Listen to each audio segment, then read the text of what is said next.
Joining me now on this episode of Locally Sourced is Paco Ibarra with Lemur Entertainment. Paco, how's it going, man? Good, man. How are you? Doing good, doing good. Thanks for being on the show. Thank you for First having of me. all, let's talk about you and how, Lemur Entertainment came to be. I mean, how did you get started in the production world? Well, I've had a camera in my hand since I was 6 years old. Like since I was 6, 7, I Yeah, would grab my dad's video camera, like that he used to record family events and stuff, and I would just make videos with my Simpsons and Dragon Ball action figures, and just ever since, I just couldn't stop recording things. that's awesome, man. I mean, like, what was compare if you remember, compare your first looking back your first video you've ever done to like maybe the latest thing you've done. I mean, what kind of critique would you give yourself? I wouldn't just because, I don't think they are like at all, comparable. But I would pretty much just tell myself, keep going, dude. Like, yeah, just keep going. I mean, I'm kind of the same boat as you. I got into it. I didn't get into it as early as you did, but I mean, I think someone had bought me a camera for Christmas, and they just started taking pictures of digital pictures, and kind of just got into it. Just sparked from there. It's just a cool thing. It's a cool hobby that turned into a career for me, and same for you with the stuff that you've done, which is pretty awesome, man. Talk a little bit about Lemur Entertainment and what kind of things you do and what you cover. Well, right now, the thing is that I'm from El Paso, but we started in Mexico City. We started in Mexico City around, damn, 2012, so around 8 years Right. ish, something like that. So we started in Mexico City doing mostly music videos and live shows. I started very, very early on in the music industry, and I was lucky enough to be at the right place at the right time because back then they weren't using DSLRs for videos for proper artists, So I was one of the first filmmakers in Mexico City to do that, and they were like, "What? Like, how is he doing this?" And I was just doing whatever I could do, but it was the camera and the lenses that I was using. But that helped me grow a lot. So I was lucky enough to do like major music videos for major artists over there. And then eventually when I moved back home, here obviously the market's different. There's not a real music industry here, so it's mostly commercial work and corporate work. So that's what we've been doing ever since. If you had to look back on it, or through your career so far, I mean, who's been your favorite person to work with or artist, or do you have a favorite video or commercial or something you've done that like you love and you're like, oh, you got to see this every time you show, especially like it's something highlighted on your reel. Ah, I don't know. The things that they are so different. Like some things were cool to shoot, but then they probably didn't look as cool, or some artists were cooler to work with. But it's different. Like I've had artists like I started working with rock, pretty much with rock bands, and that was amazing. Like I was lucky enough to work with Omar Rodriguez Lopez, who's also from El Paso, from the Mars Volta, and he took me under his wing, and he was super awesome and taught me a lot from the beginning. And I'm always going to be grateful to him about that. And then eventually, like there, I learned a lot, but then I don't know how I got swept into the pop world, and then I was working with pop artists who I thought would be like kind of divas, and they were super hardcore, like hard workers. And like once I was in a shoot with this singer called Dulce Maria, which used to be in a pop art group, and in the middle of the shoot, it was a long shoot. In between setups, her what's it called in English? Her vesicula biliar, which is like I don't know, something popped inside of her. like like for real, like she didn't came back from her wardrobe change, and I went up. Turns out that she needed urgent surgery, and we were all like, oh, what happened? She was like, she was just having an argument with her boyfriend, whatever, and she asked like, can we continue? I was like, what? Yeah, but like, can you? And she asked the doctor, and the doctor's like, well, I can make like a proper drug cocktail for you, like Yeah. for you to hold like because he was still like 10 hours, dude. It was a 26-hour call. Like it was crazy over. Everyone was overly paid, whatever. But I was like, can you do it? And we asked the doctor, and since all she was gonna do is just singing, not dancing, not jumping, not doing anything violent, he agreed to it. And he's like, as long as once you're done, you go straight to the hospital to get your surgery done, then yeah, I can vouch for that. So she did that, man. And 4 days after that, she was already in Spain touring. Like that's when I was like, That that's damn, you know. that's dedication right there, man. Yeah, that's professionalism. So after that, when I've worked with like badass like rock or hip hop that are complaining about like, oh, I'm so tired. It's already been like 7 hours. I'm like, guys, Let me tell come you on. a story. Yeah, exactly. Dang, man, that's crazy. That's awesome that you've been able to experience that, and I'm sure you've had different kinds of all kinds of experiences on set and everything like that. And now that you've been working during this pandemic, how has it affected your business, especially here in El Paso or the surrounding areas? Well, here's the thing. In Mexico City, I learned the way the proper film industry works is that it's mostly built with freelancers more than anything. You Right. had the boys. So yeah, like I learned that the companies that had a big team, like a big proper in-house team, Mhm.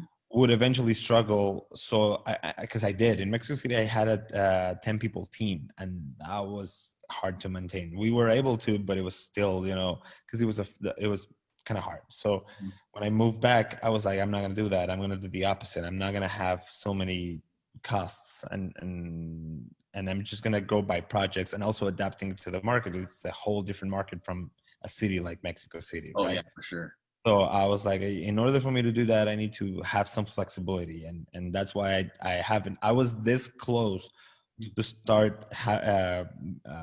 hiring a full time team. We were going to be a 4 people team, and literally, like I was 2 weeks away from hiring a full time editor when pandemic hit, and the first 2 months were super slow, incredibly slow. Well, actually, they were dead, Mhm. completely dead, and then after that things started picking up because people realized that they needed to start to keep working. Clients realized that the world couldn't stop, and they still needed to communicate through video. So that's the thing that eventually now it switched. Now everybody realizes that they need video Yeah. one way or another. So that's where I'm at right now. I'm actually overly busy, like Oh, that's yeah, good, man.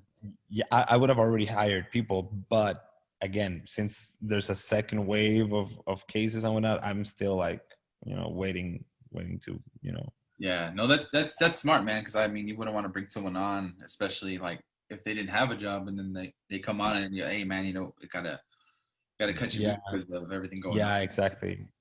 Yeah, Well, I that's have to be smart, man. responsible for that too. Oh yeah, for sure. And then you have to be responsible for yourself. You gotta take care of yourself and your family first. And as sometimes as bad as that sounds, but you wouldn't want to bring Yeah, someone on just in case that would happen. yeah, and especially people who are like who have experience tend to be older, and if they're older, they're usually married and have their own family. So Mhm. you feel the weight of that responsibility as well. You're Yeah. the moment you take on someone, you're also responsible for them somehow. So Mm. it's yeah, I wouldn't want to leave someone out there just hanging. Yeah, I'm actually I'm blessed to have the job that I do, my regular 9 to 5 job. But same Mhm. thing with me, like I have a family, I have a wife and some kids. So Yeah. I mean, totally hear what you're saying, understand what you're saying. So I mean, that's totally understandable. Yeah. Well, talk a little about what you usually do here. I mean, what is some of the stuff that you get hired for here in El Paso? We do mostly, like I tell you, when we changed, when I moved from Mexico City, because in Mexico City it was mostly music videos and a lot of like branded content. We were lucky enough to have Mastercard Latin America's client and Samsung America clients. So we were doing like their social media content, their branded content, and a lot of music videos. When I moved here, since half of my family is in Juarez as well. Actually, right now I'm in Juarez.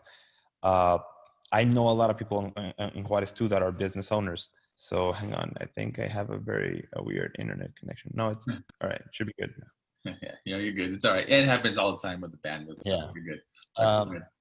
but yeah, here obviously the market's more commercial, commercial and corporate. There's also a lot of weddings. I like we have done weddings, and we actually are now including it officially as a service, but we try to stay within our lane, you know. And the thing is that we shoot with a red camera as well. So shooting weddings with a red camera can be a little complex because Yeah. the files are humongous, you know. So that's one thing, and it's obviously more expensive than shooting on a regular camera. Right. Uh, but so yeah, we've been mostly doing commercials and corporate work.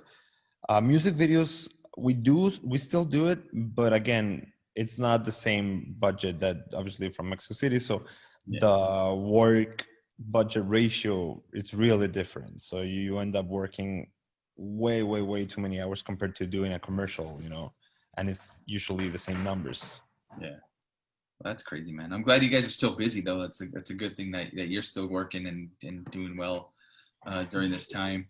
It's a big Um, city, man. Like people. That's the funny thing that like that's the perspective that Mexico City got me. Like when I came back, I never thought that I would come back, and then I came back and I realized the potential. And I, for example, not only just as like as a city in general, but like and in filmmaking, but like even real estate. Like I'm not planning on changing you know careers or anything, but man, everything's so cheap in El Paso and Juarez. Like it's ridiculously cheap. In Mexico City, you can't buy like an apartment runs. It starts around 5 million pesos, which is like 250K dollars.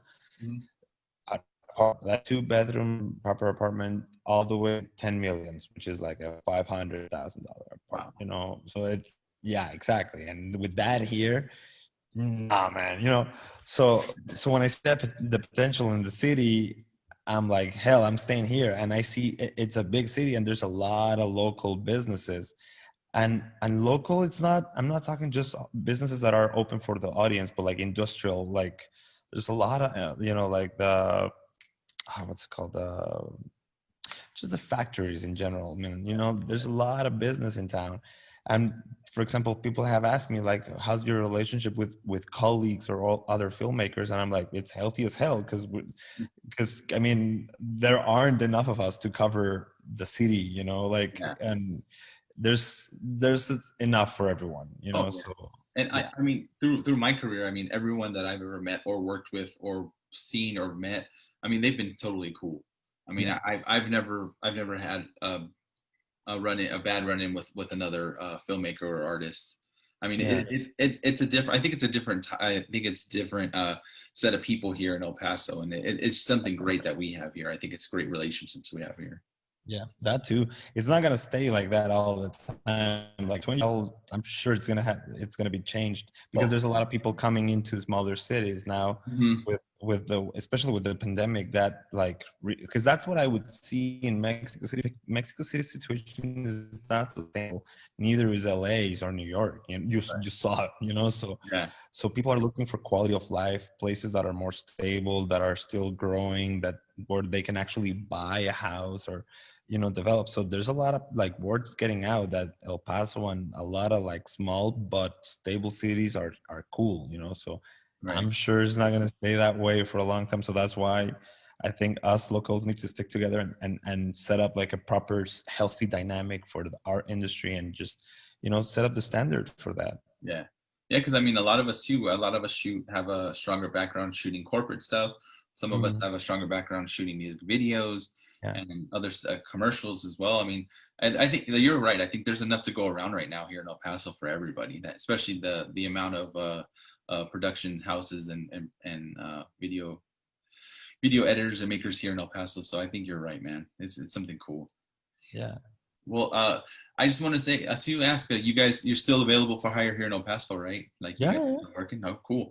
I'll go ahead and I will get all your information included in the comments below. Oh, cool. Anyone has any questions, they can contact you, and also contact us. We can forward them over to you too, Paco, as well. Is there anything else you want to say, Rad, about the production or anything else here in El Paso, your Oh, business? man, thank you. No. I think, no, I think I said it all. That Good. one thing that happens to me is that people see the kind of things that we shoot, Mhm. or the quality, and they've told me like, oh no, you guys are out of my budget. I'm like, have you asked us? Did Yeah, we put it? So and one thing that we do is we try to work with the client budget somehow. Obviously, if it's like something crazy, that's harder. But like the way that I try to make it work is that I ask, all right, what are you guys trying to do, and what's like the range of your budget, and I analyze how we can make it work. Because sometimes I've had clients tell me like, well, we have this idea, but we want to shoot 3 to 4 days, and we only have this amount, and I'm like, well, why 3 4 days? Why not try to do it in 1 or 2? And sometimes it's very doable. They just thought that it was needed 3 or 4 days, stuff right. like that. So, Yeah, or instead of shooting it with a red, which is the one that we mainly shoot, I also just got a new Canon R5 and looks really good too. So Mhm. there are ways to make it work. So Oh yeah, for sure. that's one thing. Like, it's not about trying to just make it cheap, because that's not the idea, but like to definitely try to see how we can make it work. Sometimes even a project, it can be like a couple of hours for something really simple, that they want us to do, Mhm. and that's cool. Like, if the budget's tight but it's a really really simple thing to do, we have no problem adapting. The problem is that when it's like a tight budget and it's something overly complicated, or the client's overly complicated, Yeah, that when you're like, oh well, that's when it gets a little complicated. exactly. Oh man, well appreciate. Oh, let me ask you one thing. When you Yeah. first started using DSLRs and you were gonna do video, did you get weird looks? Because I remember doing it that first time. They're like, "You're shooting a video with that?" I mean, Yeah, definitely. Actually, the first time, check it out. My first music video that I shot in Mexico City was for a Chilean band called Los Bunkers. In Chile, those guys were like, I'm not kidding, like the Beatles. They couldn't walk on the street, right? I knew about them, but I didn't know that they were that huge. And the friend that got me that gig was working at Universal Music, and I was playing with my Canon 7D back then. I only had one lens, a 50 millimeter analog Carl Zeiss, and like one of those Distagon old lenses. And then I shot like a horrible short film, but that looked really good. Like, image wise, it looked really pretty. right. The story was just bad, but I put up a trailer for it, and I just published it on Facebook, and my friend saw it. He calls me up and he's like, hey dude, who shot this? I'm like, I did. No, but like, how many people? I'm like, just me. Like, it was after college, and I was trying to relearn everything without the toys, I just Yeah. me, camera and directing talent. So I told him, dude, everything, it was just me and the camera and the actors. And he's like, all right, I have $700 for a music video. We can fly you here. It's something really, really, really simple and naturalistic. Are you down? Oh, and we'll only pay you if they like it. I'm like, dude, I was 21. What am I gonna say? No, I know, So I was right? like, hey, yeah, man. And they flew me over there. They got the locations, makeup, everything, And it was just a very simple music video of the main lead just singing the song and with the sunset in the background. Hmm. And it was about those guys having like a picnic with which each of their own partners in like a super lovely wooded area, right? That was it. And that's what we shot. But when we were in the middle of the shoot, I was, using that little super small setup. And when the music label arrived, the label manager arrived to the shoot. We were in the middle of it. He saw the camera and he stopped everything. And he had a meeting with the band, with the guy that hired me, which was my friend, Yeah. and someone else. And in the middle of the meeting, they come out. They're really well. He's really upset. He hasn't even talked to me, and they're like, "Hey, man, do you think you could like capture some footage and show us what you've got?" And thank God that back then I had already finished shooting like the playback, Hmm. and it looked really really really really really good, because Oh, I nice. shot it at golden hour. Hmm. And so they just saw it, and he was like, "You shot it with that camera?" Yeah. All right, carry on. Super awkward, because I could Yeah. totally tell that he. And then eventually, my friends told me like, yeah, he like, just like got pissed off, and he was like drilling us for like 20-30 minutes, just like, how can you do this, and yeah, this is a big band, and you brought a stupid ass guy with a small camera what are you doing? Eventually they got him to check out the footage, and they were like, oh shit. And I edited it in 2 days, and they asked for, if anything, I think they asked for one, they had one note, like one shot, and that was it. And after I delivered it, 2 weeks after that, they were like, all right, we need two more for this other artist, you know. And that's how That's cool. That's cool. That works out, huh? When they do one thing and then it just builds up and you just get more and more, huh? Yeah, man. Oh, that's awesome, Paco. I really appreciate you joining me today. Again, I'll leave your information down in the comments and the information down below. Still nothing else to say, man. I appreciate you joining me, man. No, man, I like that you're doing this. This is a really cool thing, man. Thank you for inviting me. No problem. Anyone else watching out there and has a local business that want to be on the show, go ahead and contact me. I'll leave that information also. And Paco, again, with Lemur Entertainment. Sir, thanks for joining me. Thank you, man. Have a good one. Thanks.